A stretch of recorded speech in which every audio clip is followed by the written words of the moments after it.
观众朋友大家好，欢迎收看今日的福喜乐呢个节目哦。其实咧，你家是从读5月开始变得好严重，只是读两下，大家会知道两下当中做得慢慢的恢复，你好轻松嘅生活咧。不过大家系咪还知道心理嘅压力动态，有些紧张嘅感觉吼。真嘅，有时候就会知道，比如讲，去到那波上个来10岁嘅时间，就想到讲，我真嘅做得老做，没小可能下落一下嘿，就会有一种强嘅感觉。真嘅，其实按样嘅压力可能同心理有相关哦。故说，今日嘅节目当中吼，就爱连线到呀智商心理师公会嘅秘书长林尚南秘书长来同大家来分享哦。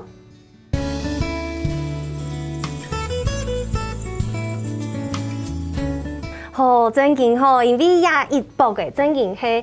防疫嘅期間太久嘅，大家新冠都多多少少都有一些些嘅問題。故說好，細細就來連線我哋秘書長來同大家來分享哦。Hello， 秘書長。嗨，大家好，我是諮商心理師公會全聯會的秘書長林尚能，大家好。耶，有沒有覺得看到秘書長好像心裡又變得比較平安一點？對，好像踏實的感覺。啊，每次都講新冠都還沒有嘛個事情，很想要現在趕快諮商的那種感覺。對，想要趕快立刻1對1就來聊天這樣子。可見我們的心理壓力真的蠻大的，對不對？因為今天東鳳儀可以邀請到我們的諮商師，還有我們的秘書長來到這邊，跟大家一起來連線哈。不過共同要大家會知道。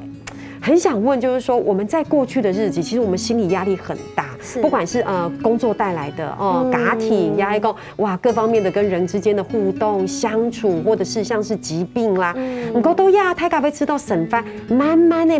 恢復嘞。不過怎麼辦？好像還是覺得沒有放鬆的感覺，秘書長，對，沒有哪裡還是怕怕的，對，緊繃感還在，對，沒辦法放鬆，其實這段時間從3級降到2級，其實大家很開心，然後覺得說哇，關了1個多月、2個月了，終於可以比較放鬆下來。但是大家也都很擔心說，比方說大家不一定還打得到疫苗，然後也很擔心說，那家裡面還有老小啊，等等的，然後又要工作，又要生活，要回歸正常，其實大家又期待又害怕。对，所以其实这段时间大家的心情总是会起起伏伏的，又想要出去开车出门，但是又好担心说哇，出门如果正好又遇到了确诊的状况该怎么办？所以又想要开车出门四处走走，然后放风，可是又同时又必须要做好防疫的这些措施，勤洗手啦、戴口罩啦等等。所以这段时间大家的紧张。或者是会对于很多事情会还是会持续的看新闻啊，甚至很多人会上网赶快不断的看那个疫苗的预约有没有通知我了。是，所以这段时间对，真的大家应该都是在这样的心情当中，所以我觉得一开始很想跟大家说，这段时间不管是你有紧张、有担心，心情有的时候会不太好啦，或容易会发怒啊，我相信这个应该都是这段非常时期我们大家很正常的反应。突然间知道很温暖的感觉。可是我有听到一个重点，他说会不小心发怒，好像在讲我。所以原来我可能累积了一些问题。大家常常在新冠都有一些问题，不过大家没有发现。所以我们讲说立即性的威胁刚唔见太嘞，可是后续衍生的问题有可能压哈才会再发生，慢慢的，对不对，秘书长？是，而且其实啊，我们可以看国外的情况，因为国外的疫情比我们早了1年嘛，是，所以其实看到国外像美国，这个真的是真实的状况跟大家分享哦。这个希望台湾不要有，但是我们可以有一个心理准备，就是美国啊，在疫情这段时间啊，他们发现说，大家的那个家庭暴力的状况，通报案件有变多，对，然后。在这段时间，大家的情绪压力也比较大，甚至在日本、韩国跟我们比较接近的亚洲国家，都发现大家的心理问题其实是慢慢的浮现，甚至也会发现说，大家好像要透过安眠药要稳定自己的睡眠啦，或者是有的人可能会小酌喝点酒啊等等，但是真的到酗酒或者是比较依赖的状况其实也越来越多，所以这个其实给我们一个警讯，就是说，虽然台湾在这2个月下来，大家的努力，我们真的稳定下来了，可是接下来在这段时间这么长期抗战，甚至未来我们的生活也有很多的要改变的部分，我们怎么样让自己稳稳的一步一步走？那如果又是长期抗战的话，我们自己要怎么调整好自己的步调？其实真的是要慢慢的来大家共同面对心理健康的问题。确实就像刚刚主持人讲，我觉得这是个长期抗战，对，是长期抗战。真的，对，我简单的事情，因为大家有知道吗？其实，在台湾，大家面对心理问题，还有心理咨商，其实还没有那么熟悉。对，可是我觉得，知道我有很有神经病。对，去看咨商是我代表有神经病哦。对，可是事实上，我觉得我们要正视这个问题。其实你面对自己的心理问题，然后你去处理它，其实是让我们自己过得更好。从嘛，不过古时候给不给亲防疫可以跟秘书长连线，其实就是要跟大家讲，在过去的这段时间里面，2个月里面，其实秘书长我们这边其实也做了很多全台的一些，我们说整合也好，连线也好，或者是推出一个很立即的咨商服务，是不是可以请秘书长帮我们分享一下，分享一下？其实我想今天很难得有机会，我就也跟大家分享一点点。其实心理咨商啊，也不是说真的我们要有精神问题，我们要忧郁症了、焦虑症了，我们才去寻求心理咨商。其实像我自己在社区做心理咨商工作很多年了，我就发现其实大部分来跟我预约做咨商的人啊，大部分的都是我们平常大家生活的老百姓。可能有成年人，可能有孩子家长带过来等等，然后大家谈的议题很广哦，那个可能是自己最近的身心压力啦，可能是最近课业啦、工作的不顺利啦，或最近跟先生太太吵架比较多啦，其实就是我们的日常生活。如果不方便跟你身边的人谈，你需要有一个比较客观的人跟你做一个对话，帮助你找到你自己的方向，找到你自己的力量的话，其实心理咨商就会是一个很好的途径。对，所以因为这段疫情期间，我们是不是这边也整合了我们自己，像是1对1的咨商活动啊，或是整合了，据说速度很快，10天之内我们就整合了全台湾很多咨商师这样的一个共同的协助，对不对？是。我记得当天应该是在北市进入3级警戒的时候啊，5月中左右，我就接电话，然后就几个核心伙伴，我们就赶快讨论。可是真的不夸张哦，10天，我们真的用了10天的时间去号召了全台湾有1成以上的心理师来加入我们这个线上的心理健康国家队。对，很厉害。这10天当中，其实我们就规划了一些心理健康的方案，比方说像大家其实都还蛮喜欢去看一些书啊，然后给自己有一些心理的成长啦，帮助自己要抒压啦，所以我们也想说，那最近这段时间大家如果不是看书，如果需要透过跟人的互动，也许我们透过线上的讲座，所以我们真的就开办了非常多场40几场的线上讲座，每一场一公布出来秒杀，秒杀，对，大家就会说还有没有名额？我们还想要参加，对，所以我们其实讲座啊、影片，我们后面就放上网络给我们的民众，大家随时可以在 YouTube 上面可以看。那真的蛮惊人的数字哦，就是我们40几场讲座，我们最后统计下来发现，大概有将近就是3万多，快要到4万的累积的浏览人次，所以你就知道哇，其实大家都很好奇，也很关心自己这段时间是不是一切都心理健康，一切都平安。那除了讲座，我们还会规划一些像这段时间大家都没有办法跟人互动嘛，所以我们就想说人跟人的连结很重要，我们如何透过线上可以让大家有一些心理的连结跟支持，所以我们会针对不同的主题，比方说我们刚刚讲的，我们可能有开深夜妈妈时间咨询团体，就是开在那种晚上10点11点，那妈妈终于把家人都安顿完了，可以沉淀下来了，我们就开一个妈妈支持团体，哇，大家上面就会分享啊，我最近在家里怎么做防疫呀？我家的小孩很小，我怎么带他们啊？我如何同时工作啊？又要转头跟在念小学的小孩说，上课不要偷做别的事情，要如何做到这样子多重角色？那这是一种议题，然后也有一些是上班，因为大家知道这段时间我们都是远距工作嘛，那其实跟同事的沟通变得很不容易，没错，对，然后 LINE 讯息都传不完，还会有点焦虑，有没有？一看听到 LINE 的通知就会很紧张。我要补充一个，还会喉咙痛哦，因为远距的会议讲话要很大声，有时候你看不到对方表情，你会担心自己讲的是不是够清楚，结果开完会之后，怎么是喉咙痛？对，压力就变很大，这样情绪就变得很暴躁，然后沟通效率可能也会被打折扣。对，这段时间大家的那个又对自己的身体又会很警觉，对，对，一咳嗽，要不要去快筛？像刚刚有讲到说，就是工作的大家也有非常多话题，很想要诉苦，很想要说一说，然后我们也会开一些是给应届毕业的大学生对，因为今年不是刚好就是6月的时候疫情最严重，然后正好又是这批孩子毕业，又要面对到要就业的问题，所以这些年轻人好焦虑哦，都觉得生不逢时。我们当年是 SARS，然后现在又遇到COVID-19，对，所以我们也有开这样的支持团体。那当然还有疫情当中，大家有的时候会发现，我可能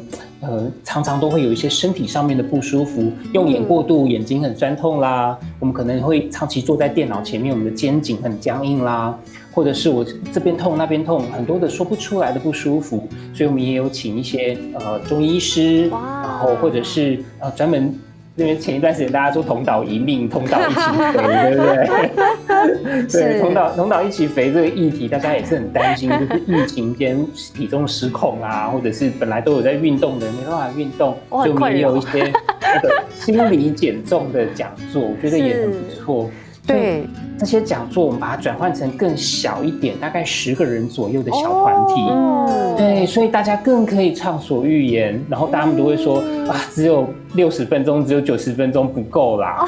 可是如果可以跟秘书长安永大追顾，我觉得60分钟是真的不够，因为你会得到疗愈的感觉。可是共识再发，我觉得就像秘书长讲的，我觉得。互动越热烈，然后参与的人数越多，也代表我们的进步。就大家越来越愿意面对自己的问题。还有嘛，该做得到，大家的分享，大家先聊下，你等下再叫下来讲。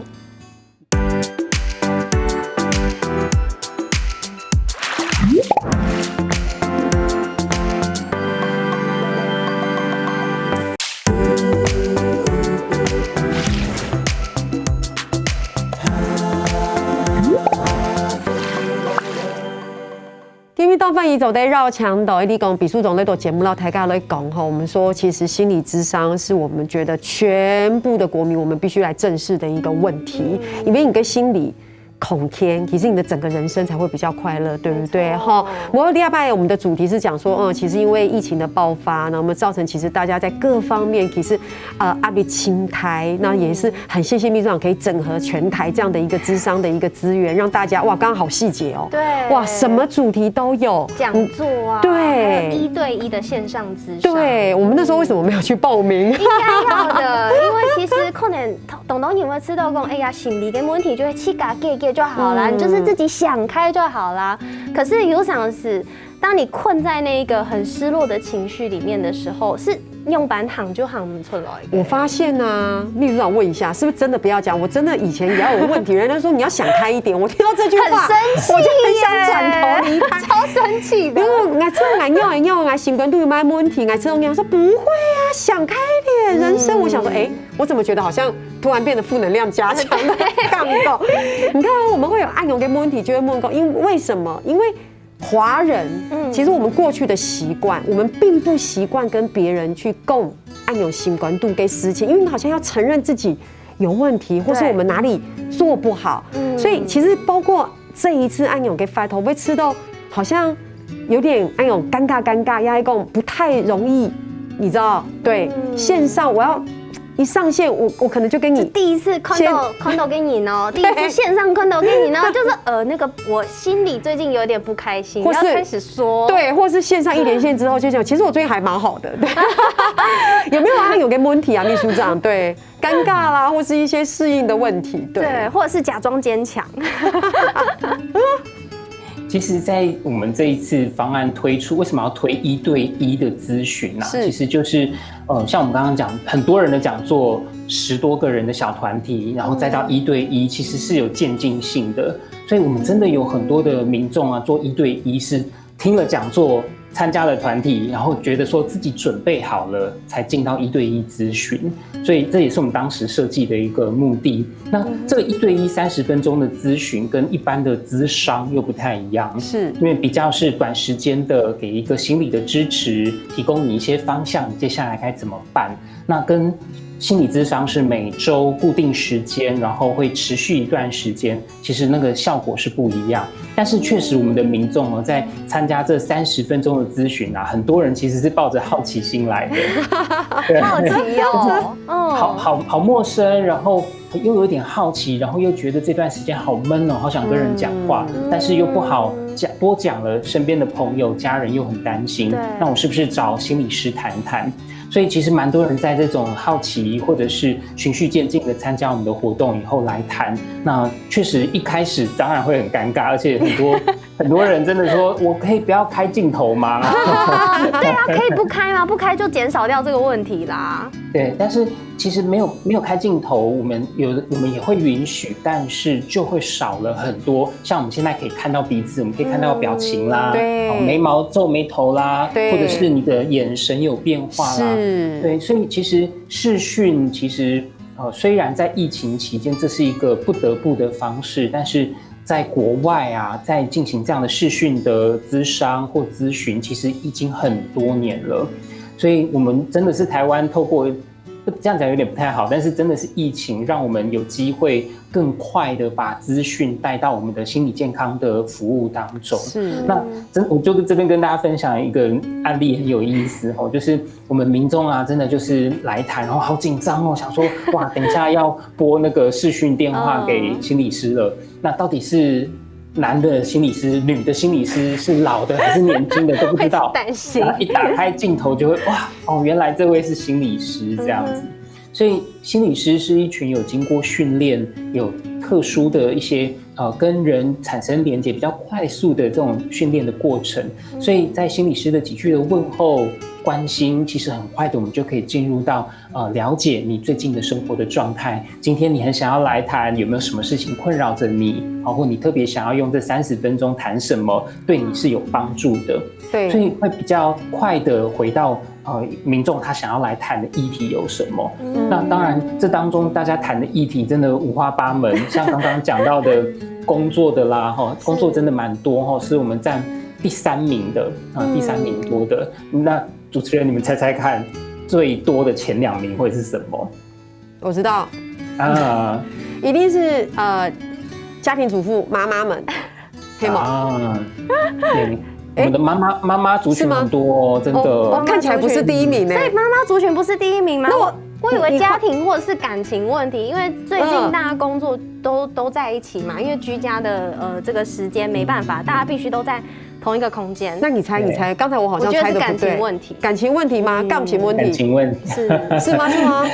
感情问题也有，但是它真的也不在最高。我要再猜一个，我再一个。再一次。好，我觉得是。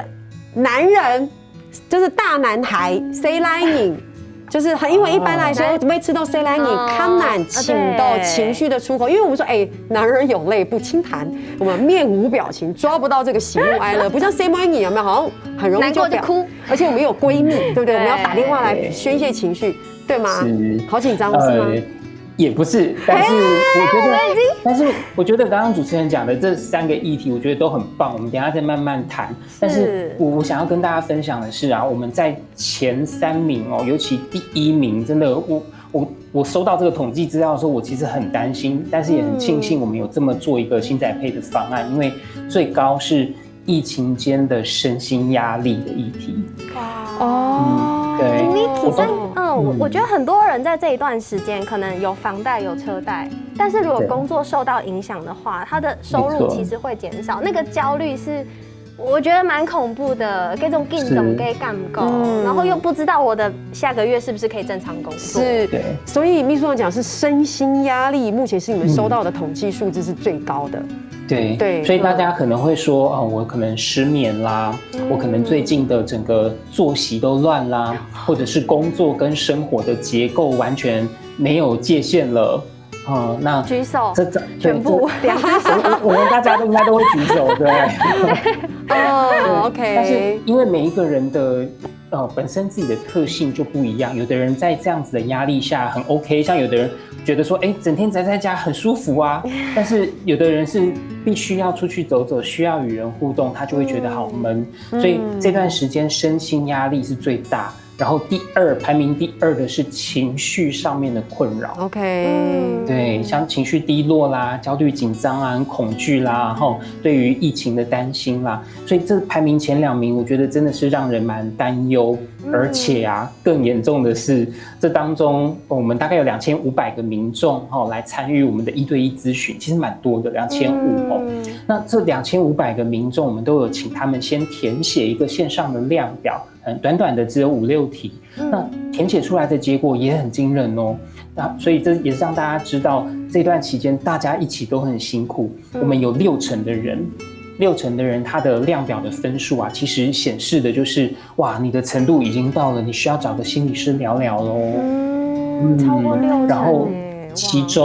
其中还有34%的人有提到自己有想要自杀的念头。哇，对，而且他敢有行动吗？其实秘书长分享的是有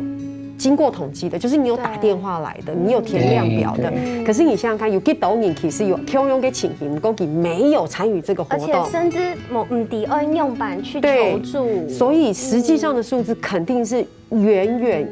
远超过秘书长分析的这个数字，对不对？不过真的还好有这样子的一个调查跟这样子的一个活动，我们找出了这个疫情期间大家情绪低落的前2名的问题了。那第3名的问题是什么？第3名的问题其实就是生涯、工作生涯、职场，所以其实我们刚刚讲妈妈这个问题没有被排在前面。对啊，可是这个我们今天要特别来关心一下。对，因为其实人家有讲到可能男人有彼此感嘅烦恼不过我知道其实女生是非常敏感、非常细腻的一种动物，就是我们的心理其实是很复杂的。所以我有做一类调查，就是有调查这个求助者的性别，其实女生是非常居多的。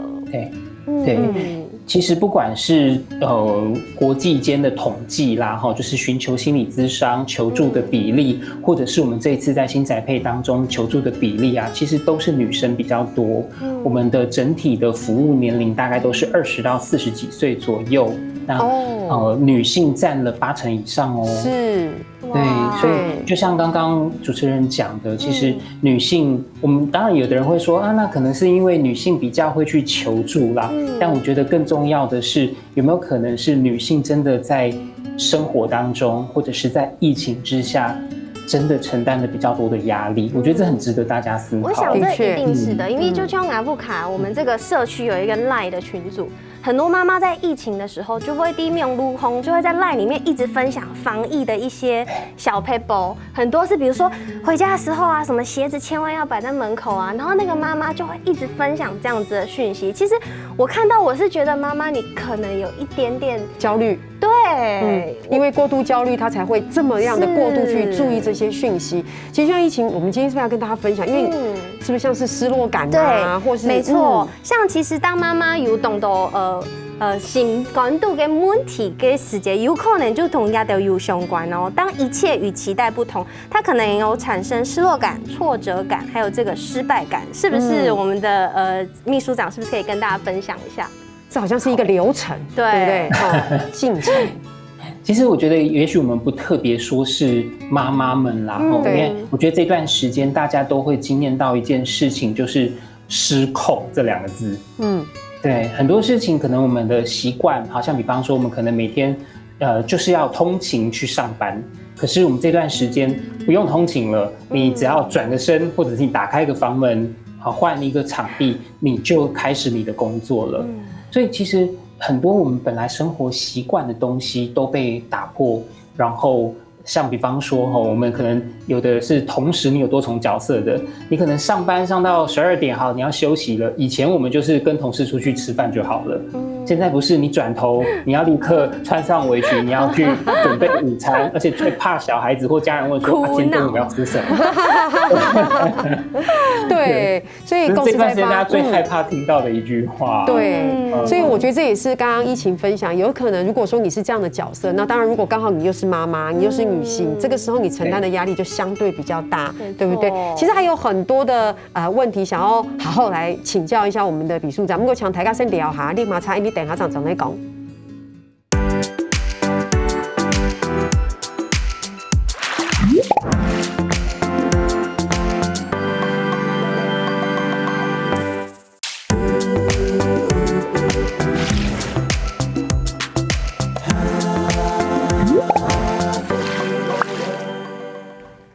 哇，今日到翻译走的绕墙头，理解比苏总那档节目地图绕台高的副英雄。其实说真的，这个心理咨商的问题，也不是我们这个节目1小时能讲完的。对，这是一个很专业的一个部分。我们高景威曾年轻翻译可以跟大家一个，我觉得深入浅出啦，聊一些我们比较基础的一个概念。我们上段节目其实公都青斗，我们有一个新宅配案有个发通。你像这样的活动一发出之后，发现全台响应的人数超过3万多人，我很意外，很意外，我很意外。对，我没有想到大家都这么敞开心胸去接受这一件事情，因为我知道这个是很困难的，你要跨出球员的那一步。是你对大家吃到青色很忧郁，你不意外，但是你愿意去同配影共这件事情。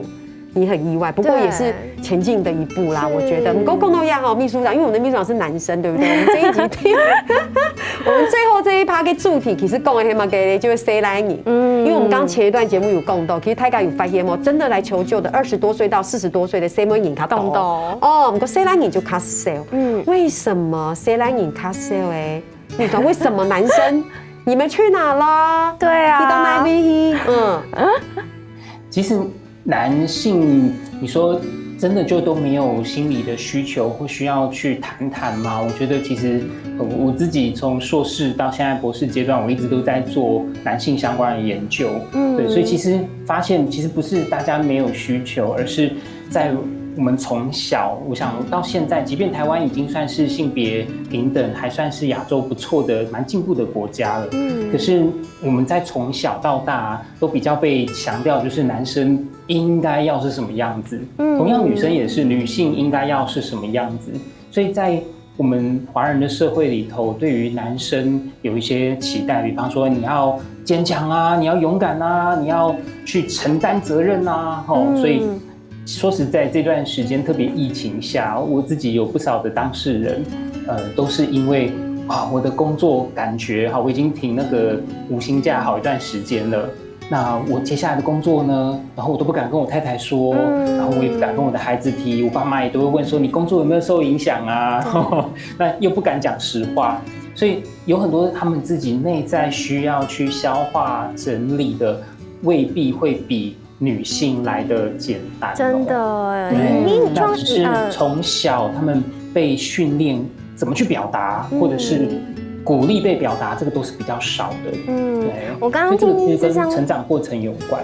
是我听到諮商师这样讲，我就想到我小时候很常看卡通，卡通里面的爸爸如果失业的话。他都会每天穿着西装，然后还是搭着电车出门，然后都同父卡人讲，我去上班喽，我去上班喽，拜拜。但其实一出门就是悠悠呀呀，就去外面闲晃。但是因为他有压力，他没办法同父卡人讲，我失业了。因为就像刚刚諮商師講的，因為在華人的沙比底度，有沒有誰來你就好像是家裡頂天的那個人嘛，對不對？是那個支柱。所以強榮黑公都到問題嘅時節，其實冇拜度同你拼影功，然後他就會覺得把這個壓力都放在心裡面。不過我覺得這也是誰來你愛學習嘅地方。不過我覺得呀，誰來你愛學習嘅地方，我覺得男生也要學習。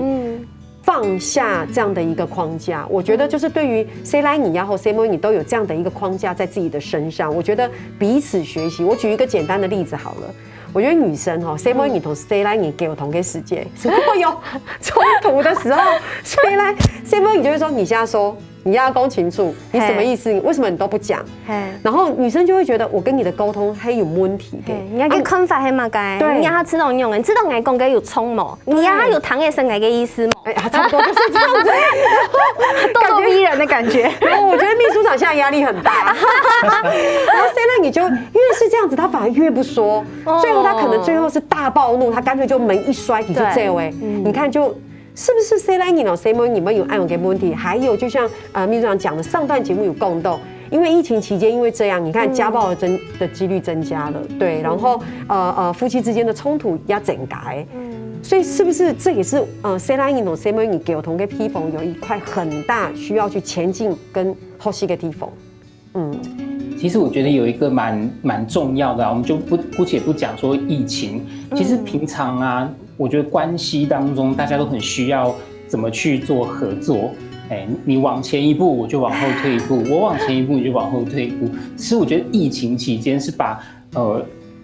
这段时间，应该说我们平常生活当中的问题凸显出来。我会用这样的观点去看，因为这段时间真的因为冲突而来的伴侣啦、夫妻啦，或者是单方过来，其实蛮多，但是真的都是。把平常的冰山一角浮现出来。那像刚刚主持人讲到啊，就是男性，其实你刚刚两个在讲的时候，你说我有没有压力？有，我有感觉到。但是我觉得刚那个画面，我们就想象一下，就很像今天我们在那个非洲大草原上面，然后呢，我是一只小兔子。然后我是狮子，对，就有点像是狮子啊，或者是美洲豹啊什么之类的，就会一直追着兔子，兔子一直跑。可是搞不好，其实美洲豹只是想说，小兔子你好可爱，我可以跟你玩吗？对，它其实是比较想要靠近的，但是当你用比较多的情绪，或者是有很多的压力式的问法，不断的一直追问的时候，刚刚我们前面有讲，当男性又不太懂得去明确又清楚的表达我现在的情绪怎么了的时候，他其实就会想要逃。或者是他会想要暂停一下，想要离开，所以其实我觉得这也是伴侣间大家也可以互相学习，然后或两性之间大家互相学习的，就是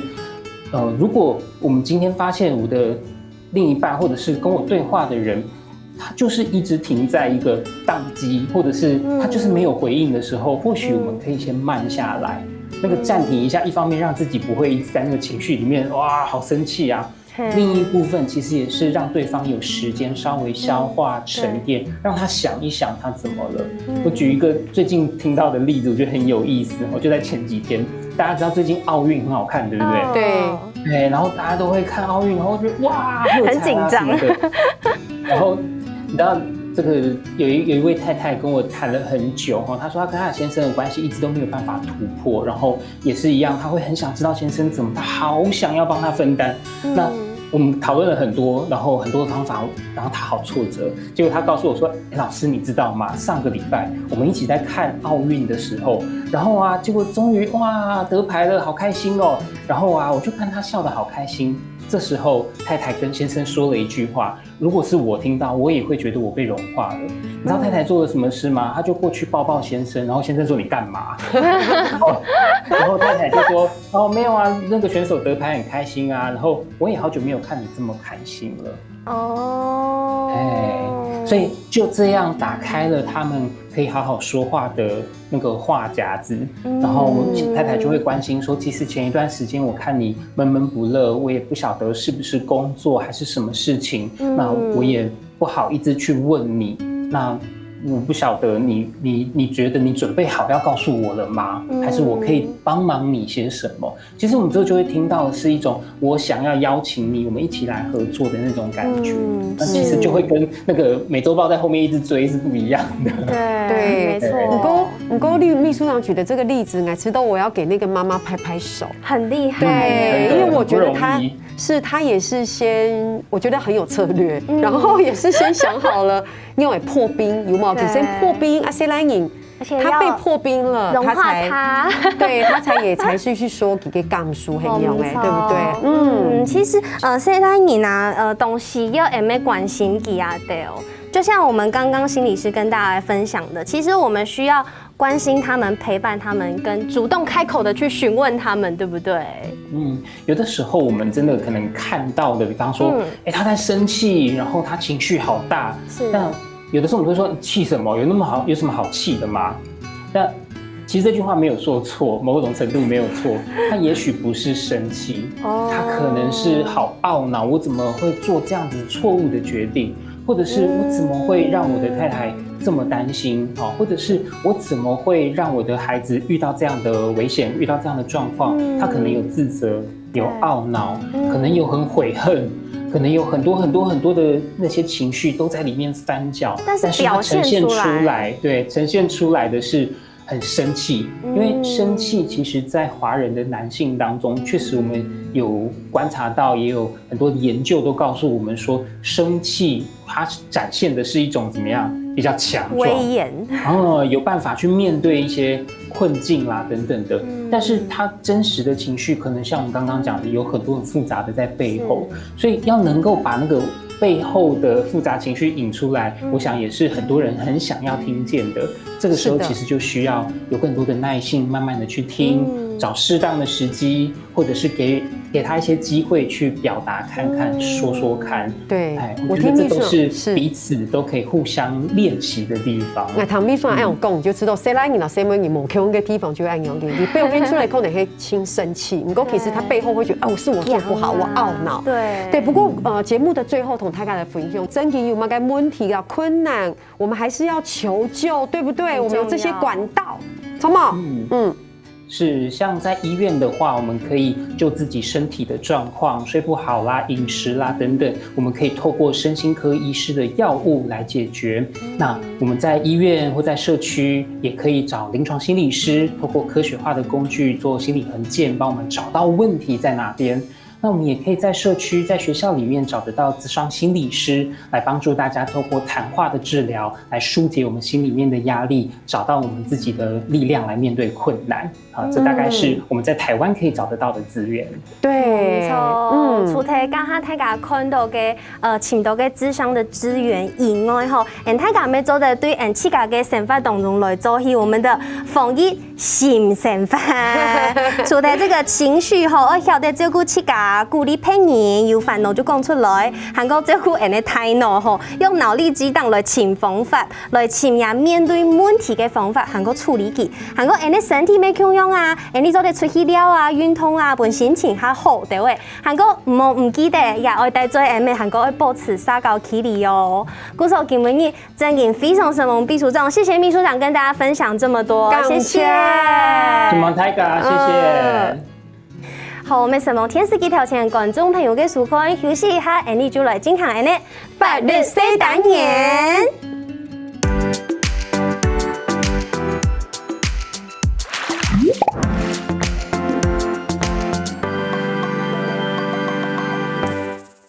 從去福喜樂理解所有嘅朋友會記得去到福喜樂理解面書傾站，還有聽嘢你客家電視嘅 YouTube 頻道，讓你嘅影片呢分享出去哦，感謝大家。